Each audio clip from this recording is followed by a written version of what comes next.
बदल झाला त्याच्या बाजूला निकाल लागेल त्यामध्ये लोक उड्या मारतील.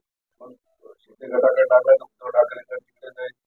उद्धव ठाकरे गटाच्या बाजूला लागला तर शिंदे गटाची लोक ठाकरे गटाकडे जातील. अशी शक्यता वाढते. नाही, आता माननीय उद्धवजी साहेबांनी सांगून दिलं की आता याच्यानंतर जर शिंदेवाले कोणी माझ्याकडे आले तर मी त्यांना घेणार नाही.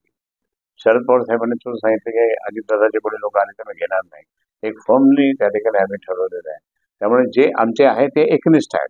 त्या एकनिष्ठांच्या जोरावर ताकदीवर माननीय उद्धवजींचा पूर्ण भरोसा आहे आणि भरोश्याच्या दृष्टिकोनातून आम्ही ते काम करू. पण ती लोक दावा करताय रांगेत उभे आहेत सगळे निकाल लागला. नाही, कोणी रांगेत उभे नाहीये.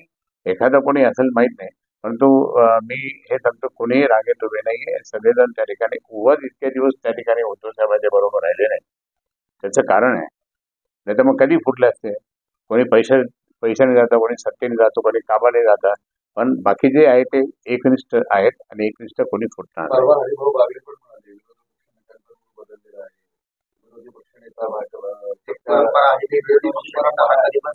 अंबादास दानवेंकडे त्यांचा इशारा होता.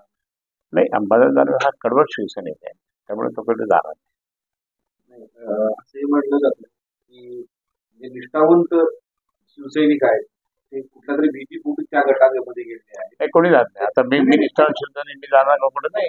मी ओपनली शिवाय देतो, बोलतो, रागवतो. ईडी काय करणार तुम्हाला? 2-3 दिवस बसणार आणि माहिती घेणार. काही होऊ शकत नाही. त्यांना इकडे यायचंय असं दावा करतात. असे किती लोक असतील बरं? कोणी येत म्हणजे मी तुम्हाला सांगतो की शिवसेनेतून एकही माणूस फुटणार नाही. त्यांच्याकडून